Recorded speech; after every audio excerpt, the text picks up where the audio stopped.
মায়েরা আমি আবার অর্ঘ নেব, বুঝলে, আমি আবার অর্ঘ নেব। আজকে সারাদিন ধরে তোমাদের মুখোমুখি হওয়ার এবং তোমাদেরকে আপনাদের তোমরাও আমাকে দেখবে, এটাই তো আনন্দের। তো সেই কারণে ধরপড়ানি করতে চলবে না, কেমন? তাড়াতাড়ি না, তারপরে তোমরা সবাই আস্তে আস্তে গিয়ে প্রসাদ সেবা করি, সেখানেও ধরপড়ানি না। কেন ধরপড়ানি নেই?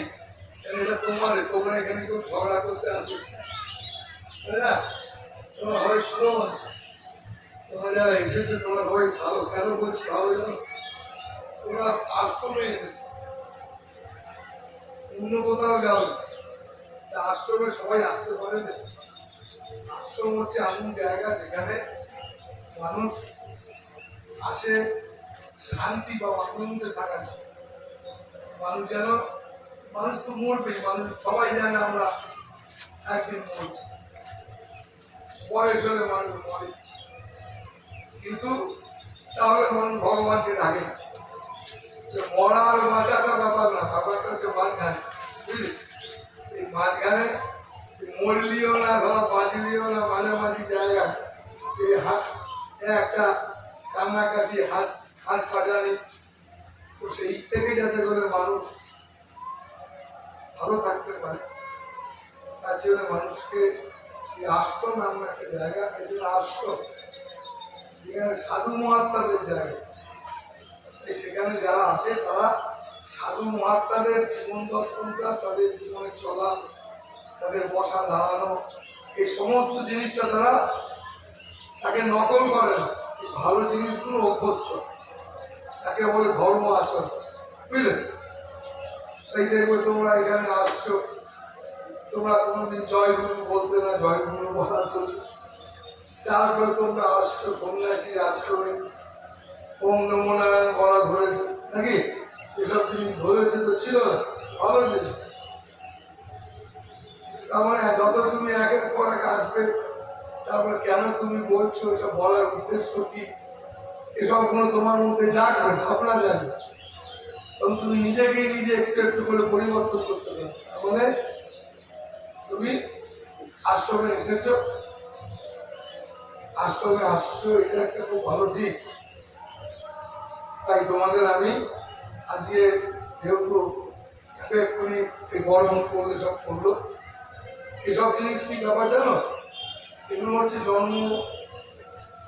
জন্মদিন তাকে কেন্দ্র করে করছে। তো হ্যাঁ, এটা তো ঘটনা। এই শরীরটা তো সত্যি আবির্ভাব হয়, জগতে আসে, কিন্তু শরীরটাই সব না, কেমন? এই শরীরটার জন্য জন্ম মৃত্যু এসব, শরীরটাই সব না। তাই এই শরীরটার বাইরে আসল আমাদের একটা আমি আছে, সে আমিটাকে আমাদের আসল পরিবর্তন করতে হবে, কেমন? তাই তোমাদের সুখ দুঃখ ভালো মন্দ এই শরীরটার থেকে বেশি ভোগ করে কি জানো? তোমার ভেতরে যেটা আছে, আমার ভালো লাগছে না, ও ভালো নয়, এটা খারাপ, সেটা ভালো, আর একটা তোমার ভেতরে আর একটা তুমি আছে, কেমন? যে তুমিটা শুয়ে আছে কি বসে আছে কি মন খারাপ, লোকে বুঝতে পারছে না, কিন্তু তোমার মনটা খারাপ। তারপর তোমার আর একটা শরীর আছে, শরীরটা বাধ্য, যেটা আনন্দে থাকলে তুমি আনন্দে থাকো, যেটা কষ্টে থাকলে তুমি কষ্টে থাকো। তাই সেই ভেতরের যার একটা শরীর আছে তাকে বলে দেহি, এটাকে বলে দেহ, ভেতরের শরীরটাকে বলে দেহি। ওই শরীরটা ভালো থাকলে তুমিও ভালো থাকো। তোমরা কি করছো না, এই শরীরটার উপরে নির্ভর করে ফেলেছো। কিন্তু সত্যি কথা বলতে গেলে এখানে যারা বসে আছে, তোমাদের এই শরীরটার থেকে ওই শরীরটাই তোমাদের আসল। তার জন্য তোমরা এই শরীরটা হচ্ছে একটা মাধ্যম মাত্র, বুঝলে? তুমি কষ্ট পাচ্ছ, তোমার ছেলে তোমার দুঃখ দিয়েছে, তোমার বউ, তোমার স্ত্রী, তোমার বন্ধু, এই সকলে এই শরীরটা বেশি পাচ্ছে না, পাচ্ছে আর একটা শরীর যেটা তোমার ভেতরে আছে। সেইটাকে তুমি পরিবর্তন না করতে পেরে, না ছেড়ে তুমি এই শরীরটা নিয়ে বেঁচে যাচ্ছ, তোমার কষ্ট তো তোমার ভেতরে মনে, তোমার যন্ত্রণা। তাই তুমি এই আশ্রমে এসেছো, গুরুর কাছে আসছো, আসল জায়গাটাকে ভালো করে পরিবর্তন করতে, এটা তোমাকে মনে রাখতে হবে। তাই আজকের এই যে বাবা একটু তোমরা সবাই অর্ঘ দিতে এসেছো, আমি যদি 2 মাস পর আসি তবুও তুমি ভিড় করবে, আমাকে তুমি প্রণাম করবে, পয়সা তো দাও। আমি যখনই আসি আশ্রমে বা যেখানেই যাই, শিষ্য হোক ভক্ত হোক সবাই এলে প্রণাম করে, যার যার সামর্থ্য অনুযায়ী তারা পয়সা দেয়, ফল মূল সব দিচ্ছ। তুই প্রতি যখনই বসছে তখন ওদের দিচ্ছ, আবার তোমাকে অর্ঘদান করার কি আছে? অর্ঘদানটাও তো টাকা, তোদের খামে বলে দিচ্ছে। আর 2 মাস আগে এসেছিলাম তখনও তুমি দিয়েছিলে, এই কুমন্ডল এখনো কুমন্ডলে দিচ্ছে, আলাদা কি ডাক্তার সেইটা, এটা তোমার মাথায় রাখতে হবে। যে অর্ঘদান ব্যাপারটার মধ্যে একটা আলাদা ব্যাপার। কি ব্যাপার আছে জানো? ব্যাপার হচ্ছে এটাই যে তোমার থেকে আমার, দেখো আমি যেহেতু কোনোদিনই তোমার থেকে চাই, খুব কমজন এখানে আছে, যখন আমার আশ্রম টাশ্রম তৈরি হচ্ছে সব তোমাদের জন্যই হচ্ছে, কিন্তু তখন হয়তো আমি 2-4 জনকে বলবো এটা সেটা যেটা সেটা, যেটা চেয়েছি যাদের কাছ থেকে সেটা আমার জন্য কিছু চাই, কেন আমার জন্য চাইছো? তুমি কি আমার দেবে? আমি একটা ফকির মানুষ, আগা গোড়ায় আমি গুরু আমাকে সম্রাটের মতো দেখেছি, কেন তুমি আমায় দেবে? 90 আর তোমার আছেই বা কি দেবো?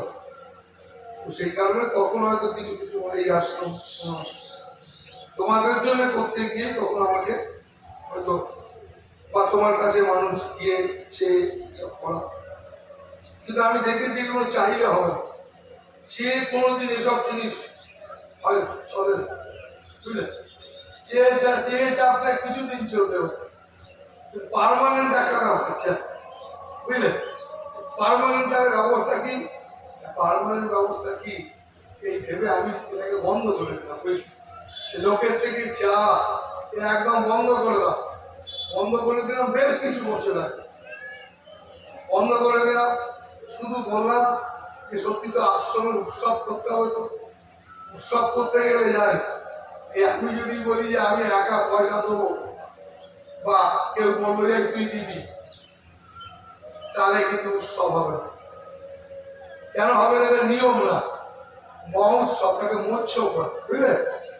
মহোৎসব করতে গেলে সে বামুন বাড়ি হোক আর দাসপাড়াই হোক, সব ঘর থেকে এক মুঠো করে সে দিক আর না দিক তাকে বলা হবো আমায় দাও, তার মানে সবাই মিলে করে, বুঝলে? তো সেই কারণে আমি বললাম না, যেখানে যেখানে আশ্রম আছে তার 4-5টা গ্রাম গেছিলাম, সেই 5টা গ্রামের থেকে চাইবে দিক আর না তা দিয়ে উৎসব হবে, তাই এখানেও হয়। কিন্তু আর ঘরে ঘরে গিয়ে লোকের থেকে ছুঁয়ে নিয়ে আশ্রম চালা ওইসব করবো, ঘর বাড়ি করবো, মন্দির করবো, এসব করবো একদম করা। তুমি আশ্রমে আসো, তোমার মনে হলো যে না মন্দির তৈরি হচ্ছে, আমারও কিছু দেওয়া উচিত মন্দিরে, কিন্তু তোমার থেকে আমার কোনো চাইবার না। তুমি আমাকে যেহেতু অনুসরণ করছো, তোমার থেকে চাইছি না, তখন আমাকে একদল ভক্ত শিষ্য সব বললো, বাবা দেখুন আপনি চাইছেন না, আমরা আসছি এখানে পাখা চালিয়ে বসছি, কে একটা এসে যখন খুশি এসে 1 কাপ চা কিংবা ডাল ভাত খেয়ে যাচ্ছে, আপনি চাইছেন না, এটা ঠিক হচ্ছে না, আমাদের কেমন হচ্ছে, আমরা দিতে চাই।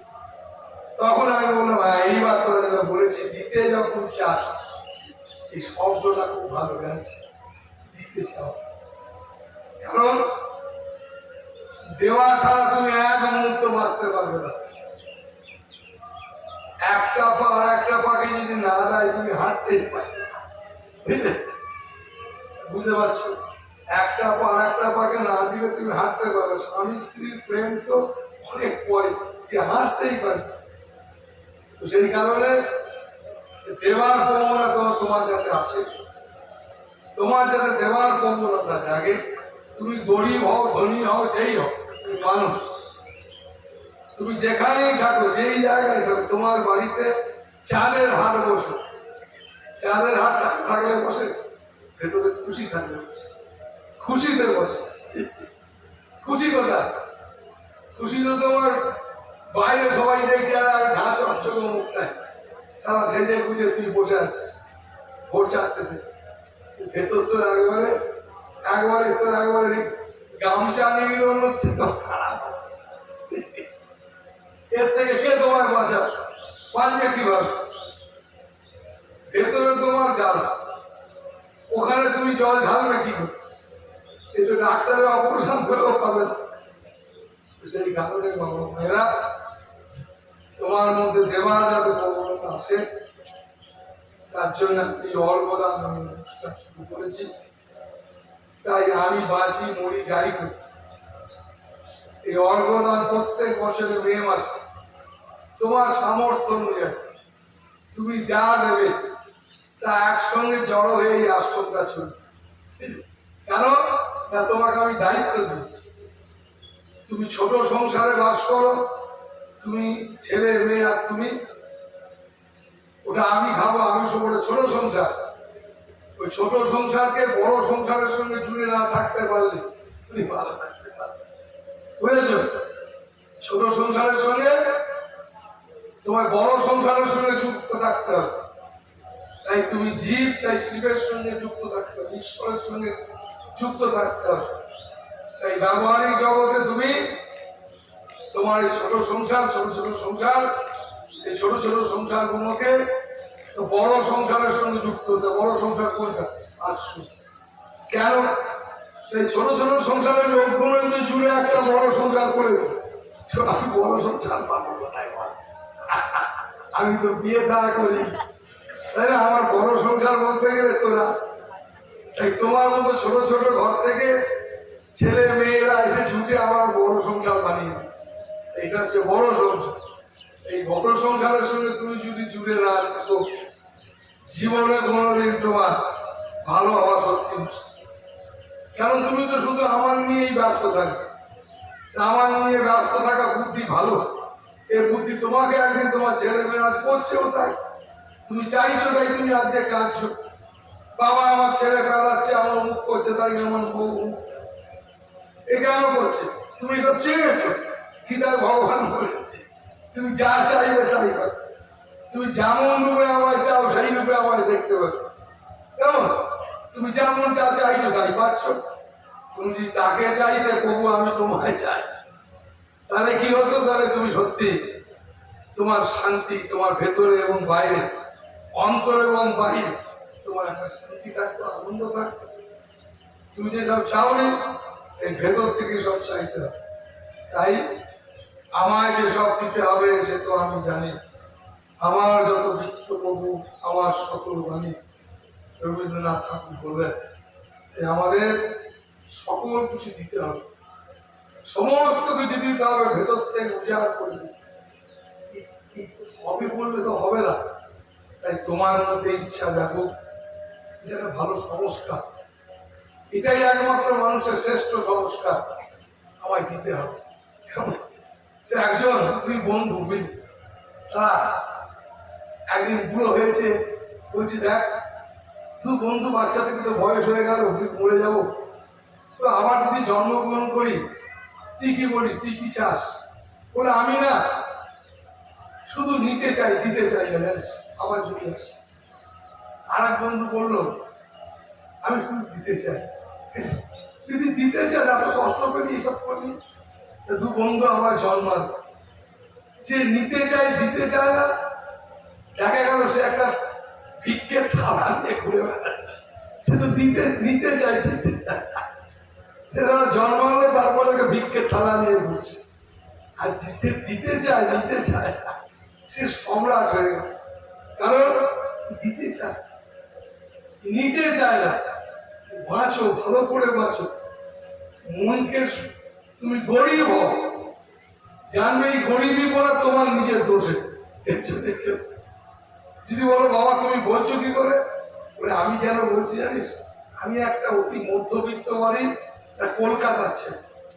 আমি ছেলে কিন্তু কলকাতা, কিন্তু মধ্যবিত্ত ফ্যামিলি, রাজার ছেলে মধ্যবিত্ত, যেমন সবাই থাকে তেমন ডাকবা গাড়ি যা থাকে আর কি, মধ্যবিত্ত ফ্যামিলি। সেইখান থেকে এসেই ঘুরতে ঘুরতে ঘুরতে ঘুরতে ঘুরতে ঘুরতে পরমাত্মার আশীর্বাদে, গুরুর কৃপায় আজকে অসংখ্য মানুষকে নিয়ে চলতে পারছি না। সব থেকে আনন্দের কি হয়, চলতে তো পারছি, এবং সব থেকে বড় কথা কতগুলো মানুষ এই আশ্রমের সঙ্গে যুক্ত, বলো তো। তারা কর্ম করে, কাজ করে, চাকরি করে। একজন লোককে চাকরি দেওয়া খুব কঠিন আজকের দিন। ওরা 150-200 ছেলে মেয়েরা চাকরি করে। এটা তো এইটুকু তো হচ্ছে। আজ থেকে 36 বছর আগে আমি এসেছিলাম, এসে দেখতে পাচ্ছি আজকে কয়েক লক্ষ মানুষ খাচ্ছে। আজকে আমি দেখতে পাচ্ছি সন্ধ্যেবেলায় বহু জায়গায় লাইট ফ্যান চলছে। তার মানে কি, তার মানে মধ্যবিত্ত ফ্যামিলির ছেলে সেইখানে। তাই মনে করলাম না, না মানুষ সব করে। তোমার নিজের পরিবর্তন, একদম নিজেকে দুর্বল ভাববে না, ভালো পথে চল, ভালো ভাবনা ভাব। এই বাবা মায়েরা, দেবার প্রবণতা তোমার মুখে জাগুক। তুমি শুধু না, তোমার ছেলে মেয়ে। টাকাটা বড় কথা নয়, অনেক বড় কথা হচ্ছে তোমার এই সংস্কার।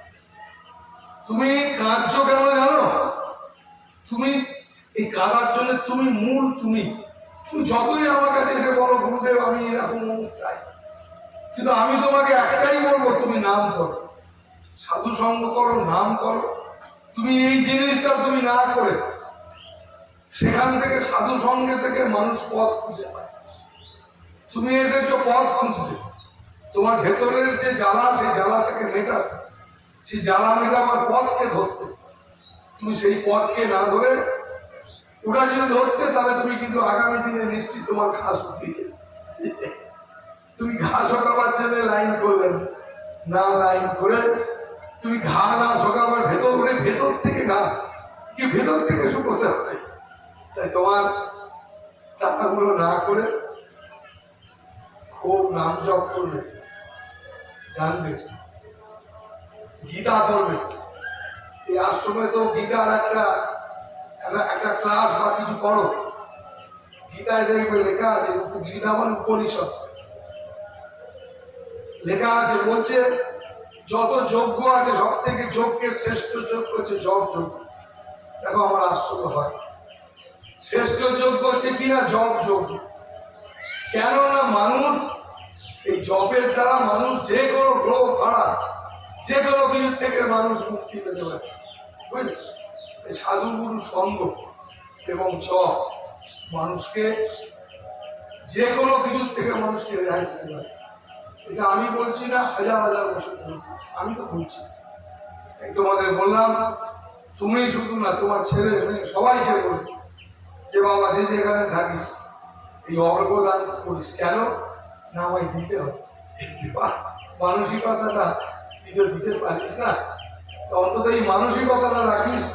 শুধু নিজেই খাচ্ছিস, নিজেই বসছিস, একটু দেওয়া মানে আমি সেজন্য দেখেছো তো তোমার বিল কাটছো, রসিদ দিচ্ছে তোমাদের। কেন রসিদ দেওয়াচ্ছি কেন জানো? এইটা তোমাকে দায়িত্ব দিয়েছি আমি তোমায় বারে বারে বলতে পারবো না, ওরে আমার লাইটের পয়সা দিয়ে, ওরে আমার বিলের পয়সা নেয়, ওরে সামনের মাঝে চলবে কি করে। এ বাবু, আমি এসব এই কারণে বলতে পারবো না। তোমরা আমার তো সন্তান, তুমি আমার দীক্ষিত হও আর নাই হও, দীক্ষিত হও আর নাই হও, যেহেতু সন্তান যেহেতু, তাই তোমাকে আমি বহু বছর আগেই বলে দিচ্ছি। তাই এটা তোমারই দায়িত্ব, এই আশ্রমটাকে লাইট জ্বলবে কিনা, এটা উঠে যাবে কিনা, সবটাই তোমার দায়িত্ব, তোমার জন্য করেছি। আর এই কারণে দায়িত্ব দিয়েছি, তুমি যেহেতু ছোট্ট সংসারের দায়িত্ব নিয়েছ, আর আমি তোমায় কি বলেছি, বড় সংসারের সঙ্গে জুড়ে থাকতে, নাহলে তুমি ভালো থাকতে পারবে। তাই এই বড় সংসারেরও একটুখানি দায়িত্ব তুমি পেয়েছো, যে আমি বড় সংসারেরও একটু দায়িত্ব পেয়েছি। তাই তোমরা সবাই ভালো থাকো, এরকম সংস্কার তোমার ছেলে মেয়ে সবাইকে দেবে। তাই আমি বলি, যখনই অর্ঘ দিতে আসবে ছেলে মেয়ে স্বামী সবাইকে নিয়ে আসবে। সবাইকে বলবে দেখো আমরা দিচ্ছি, মানে সংস্কার তৈরি হবে তোমার ছেলে মেয়ের মধ্যে। দেখবে বাবা মায়েরা, যে কোনো বাবা মা, কোনো ছেলে মেয়ে যদি যাও তার নিজের বাবা মাকে প্রত্যেকদিন প্রণাম করে, প্রতিদিন। মৃত্যু ভাড়া কিনে যে কোনো জিনিস থেকে সে ছেলে মেয়ে মুক্তি পেয়ে যাবে, একবার নিষ্ঠার করে যেতে হবে। এটা আমি বলছি এবং ঋষিরা বলছে। এবার তুমি পারোনি কেন না, তুমি তো ভেসে বেড়াচ্ছ। ওই সন্ধ্যা হলে যারা টিভি খুঁজছিস অমুকটাই করে জিনিসটা, ভালো জিনিসটাকে টিভি দেখতে মানা না হলে চলবে না। যারা টিভিতে সিরিয়াস অভিনয় করছে তাদের চলবে, তাদেরকেও সাপোর্ট করা নিশ্চিত। কিন্তু কিছু কাজ আছে যেগুলো নিজেদের করতে হবে সংসারের মঙ্গলের। তুমি ভাবছো অমুক বাবু এসে তোমাকে ঠিক করে দিয়ে যাবে, কেউ করবে। তুই ভাবছি ওকে ওকে ধরলে আমি বেঁচে যাবো, চরম স্বার্থকর দুনিয়া, কেউ তোকে বাজাতে পারবে। বাচ্চা ছেলে মেয়েদেরকে বলছি একদম মাথা খারাপ করবে না, একদম বাচ্চা ছেলে মেয়ে তোমার মনে হলো 16-18 বছর 20 বছর বয়স, ওই ছেলেটা ওই মেয়েটা খুব ভালো, ওকে বিশ্বাস করা যাবে। ওরে এইসব জিনিস ছাড়, বিশ্বাস ব্যাপারটা ভালো, হাজরামি না, অত ছেলে খেলার ব্যাপার না। এটা ভীষণ খুব বুদ্ধিদীপ্ত ব্যাপার। বিশ্বাস ব্যাপারটা অনেক বুদ্ধিদীপ্ত ব্যাপার, মাথা মোটা কি ব্যাপার। সেই কারণে ভালো থাকো, নিজেকে তৈরি করো, সবার বন্ধু হও। কেমন বন্ধু হওয়ার ভীষণ দরকার। ভালো থাকো তোমরা। আর বললাম দেওয়ার একটা প্রবণতা তোমাদের জাগুক। আর এই বৃহৎ সংসারের যে সুর, এই সুরের সাথে তুমি যাতে জুড়ে থাকতে পারো, তুমি যাতে করে লেগে থাকতে পারো, প্রার্থনা করো এই প্রভু আমি এই সুরেতে যেন সুর যদি চলতে পারি।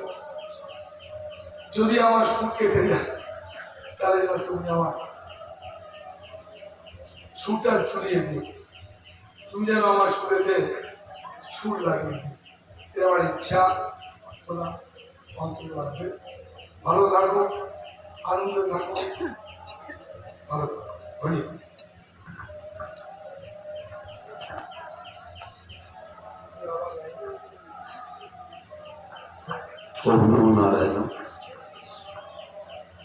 আমরা গুরুদেবের অমৃত মুখ থেকে অমৃত কথা শুনলাম।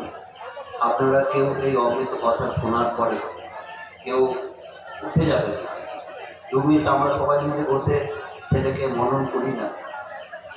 এবং গুরুদেব যেটা সবচেয়ে বেশি ভালোবাসেন শান্ত পরিবেশ, সেই শান্ত পরিবেশটাকেও আমরা বজায় রাখি। আর যে সকল বাবা মায়েরা এখন অর্থ দেবেন এবং প্রণাম করবেন তারা আস্তে আস্তে এগিয়ে আসবেন। মিন্টু বাবা